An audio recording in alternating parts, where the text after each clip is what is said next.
नमस्कार दोस्तों, आप देख रहे हैं अल्पाइन क्लासेस। दोस्तों आज हमारी स्टूडियो में आए हुए हैं हमारे बहुत ही खास मित्र जो कि हमारे क्लासमेट रहे हैं एमकॉम में, जो कि 2016 से 2018 में एमकॉम एंट्रेंस निकालकर हम लोग साथ में एमकॉम किए, जिनका नाम है मनीष सर।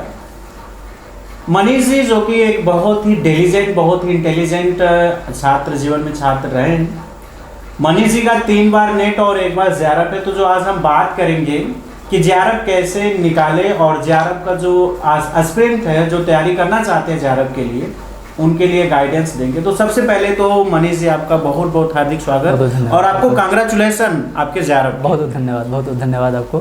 तो मनीष जी से हम ये पूछेंगे कि जो नए एस्पिरेंट है जो जेआरएफ करना चाहते हैं, वो तो बहुत सारे क्वेश्चन पूछेंगे। सबसे पहले आप अपने जर्नी के बारे में बताएं कि आप अपना जेआरएफ कैसे निकालें और आपका ग्रेजुएशन और पीजी में आप कैसे पढ़ाई किए, जेआरएफ के प्रति आपका रुतबा था कि बाद में चेंज हुआ, ठीक है, या फिर कोई जेआरएफ निकालना चाहता है तो उसके लिए क्या क्या करना पड़ता है। मैंने सबसे पहले ये बताना चाहूँगा कि मैंने 3 बार नेट क्वालिफाइड किया है और ये मेरा जेआरएफ 4थी बार में जेआरएफ हुआ है। और पहली बार नेट क्वालिफाई हुआ था जब एनटीए ने चेंज किया था सिलेबस को जून 2019 में, और उस समय मैं जेआरएफ से मात्र 4 क्वेश्चन दूर था।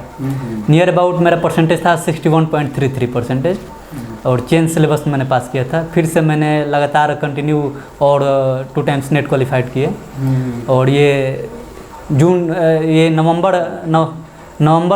2021 अटेम्प्ट में मेरा इस पर फाइनली जेआरएफ हो गया। और जेआरएफ करने के लिए अभी लगातार मैंने कोशिश किया और कोशिश करते करते मतलब अंत में जेआरएफ ने डेस्टिनेशन को क्वालिफाई किया। इसमें काशी हिंदू विश्वविद्यालय के साइबर लाइब्रेरी की बहुत भूमिका रही और मैं लगातार लाइब्रेरी में जाकर अपना अध्ययन किया और फाइनली जेआरएफ क्वालिफाइड हुआ। और आगे तो इन्होंने समरी में बताया कि कैसे इनकी रणनीति थी, क्या थी, और अब इस पे हम लोग विस्तार से चर्चा करेंगे एक एक करके कि सर आप फर्स्ट पेपर किस गाइड से या फिर किस बुक से आप पढ़ाई किए, सेकेंड पेपर जो कॉमर्स का पोर्शन था उसको आप कैसे अपना उसको अचीव किए और कैसे उसको पढ़े, और साथ में आप जब पढ़ाई कर रहे थे तो आपको कभी लगता था कि नहीं हमारा जेआरएफ होगा कि नहीं होगा, है ना, बिकॉज इस स्टेज में आने के बाद 3 बार नेट हो गया और हमेशा 2-4 क्वेश्चन से ही रुक जाता था जेआरएफ। तो आगे आपने कैसे मोटिवेशन बनाए रखा? सबसे बड़ी बात ये बताऊंगा कि अगर लगता था कि कभी जेआरएफ होगा या ना होगा, इस प्रश्न का जवाब देना चाहूँगा। जेआरएफ नहीं होने के पीछे रीज़न ये था कि मैंने अदर कॉम्पिटिटिव एग्ज़ाम देना शुरू कर दिया था। जैसे मैंने उत्तर प्रदेश पीसीएस का दिया, बिहार पीसीएस का दिया और बहुत नज़दीक पीटी में बहुत नज़दीक रहा। फिर मैं नेट की तरफ मूव हुआ और जेआरएफ हुआ। तो जेआरएफ नहीं होने का रीज़न ये था कि मैं वन साइडेड नहीं था, लेट रीज़न था, लेट हुआ। फर्स्ट पेपर आपने, और फर्स्ट पेपर के लिए मैं बताना चाहूँगा कि सबसे पहले केबीएस मदान का बुक मैंने फॉलो किया है और बहुत ही यूज़फुल है केबीएस मदान सर का बुक। और केबीएस मदान सर का बुक फॉलो करने के बाद में ऑनलाइन मैंने बहुत सारा प्रैक्टिस किया क्वेश्चन का और डेली। सर मैं बताना चाहूँगा बच्चों को कि केबीएस मदान की बुक आपको हिंदी और इंग्लिश दोनों में अवेलेबल है, ठीक है सर।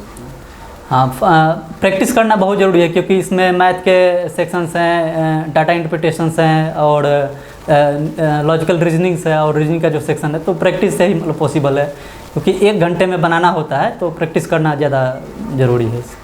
सेकेंड पेपर आप सब्जेक्ट वाइज तैयारी किए टेक्स्ट बुक के, तो आप कौन कौन से सब्जेक्ट को कौन कौन राइटर से आपने उसको पढ़ा उसके बारे में थोड़ा चर्चा। सेकेंड पेपर के लिए सबसे पहले सिलेबस को समझना होगा और सिलेबस के एक पॉइंट को, जितना यूनिट है 10 यूनिट में डिवाइड है और जितना मतलब दिया गया है वो एक पॉइंट को पढ़ना पड़ेगा। और उसके लिए कुछ स्टैंडर्ड बुक्स मैंने फॉलो किए और स्टैंडर्ड बुक्स में बताना चाहूँगा कि एचआरएम के लिए मैंने डॉक्टर सीबी गुप्ता का बुक पढ़ा जो कि बहुत ही बेहतरीन है, दिल्ली यूनिवर्सिटी में प्रोफेसर हैं वो। और मार्केटिंग के लिए मतलब चिर परिचित जो बुक है फिलिप कोटलर सर का है मार्केटिंग। और बिजनेस स्टडीज़ के लिए मैंने पीसी तुलसियान का बुक पढ़ा है। और इनकम टैक्स के लिए एससी मेहरोत्रा का बुक मैंने फॉलो किया। फिर अकाउंटेंसी के लिए जीसी मॉर्गन का मैंने बुक फॉलो किया, मॉर्गन की। फिर फाइनेंशियल मैनेजमेंट के लिए सबसे बेहतरीन बुक है डॉक्टर आर.पी. रुस्तगी सर का, जो बहुत ही बेहतरीन बुक मेरे हिसाब से है और ये फॉलो करना चाहिए। ऑर्गेनाइजेशनल बिहेवियर के लिए मैंने फॉलो किया है डॉक्टर एल.एम. प्रसाद सर का बुक, जो कि बहुत बेहतरीन बुक है। उसमें नेट के टोटल ऑर्गेनाइजेशन बिहेवियर के जितने सिलेबस हैं टोटल मिलते हैं उसमें। और लास्ट के समय में कैसे ज़्यादा रिवीजन आप कैसे करते थे और प्रैक्टिस सेट कैसे बार बार प्रैक्टिस करते थे, उसके बारे में भी चर्चा कर दीजिएगा। हाँ, मैंने ये बुक्स पढ़ लेने के बाद में एक एवर स्टडी क्लासेज करके हैं, तो एवर स्टडी क्लासेस का बहुत सारा मॉक टेस्ट भी आता है, तो मॉक टेस्ट भी लिया जा सकता है। मैंने कुछ मॉक टेस्ट भी लगाए और मॉक टेस्ट लगाने के बाद में जितने प्रीवियस ईयर पेपर्स हैं 2012 अप टू 2021 में जितने प्रीवियस ईयर पेपर्स है सबको लगाना ज़रूरी है, क्योंकि बहुत सारे प्रीवियस ईयर पेपर्स रिपीटेशन होते हैं। प्रीवियस ईयर पेपर के बहुत सारे क्वेश्चन रिपीट होते हैं और प्रीवियस ईयर पेपर लगाने से क्वेश्चन पूछने का जो दायरा है, एक्सटेंशन है, वो पता चलता है और डेप्थ क्या है और एक क्वेश्चन को कितने तरीके से पूछा जा सकता है ये पता चलता है। तो सर ने बताया कि प्रीवियस ईयर का पेपर और मॉक टेस्ट और ज़्यादा से ज़्यादा जितना पढ़े उसको रिवीजन करते रहिए और अपना पेशेंस बनाए रखिए, बिकॉज 1-2 नंबर से अगर आपका नेट हो जाता है, ज़्यादा प्रूफ जाता है, तो आपको घबराने की ज़रूरत नहीं है। आप अगली बार भी ट्राई करिए, बिकॉज सर 3 बार दिए, 3 बार नेट हुआ, चौथी बार इनका ज़्यादा हुआ। तो आपको बहुत बहुत हार्दिक शुभकामनाएं हमारे स्टूडियो में आने के लिए और आपके ज़्यारत के लिए और आपके फ्यूचर के लिए, कि हम कामनाएं करते हैं हमारी पूरी अल्पाइन की टीम की यही दुआ है कि आपका जल्दी से पीएचडी में एनरोल हो जाए और आगे उसके बाद फिर आगे की कहानी आप डॉक्टर मनीष सिंह। धन्यवाद। Thank you sir. Thank you.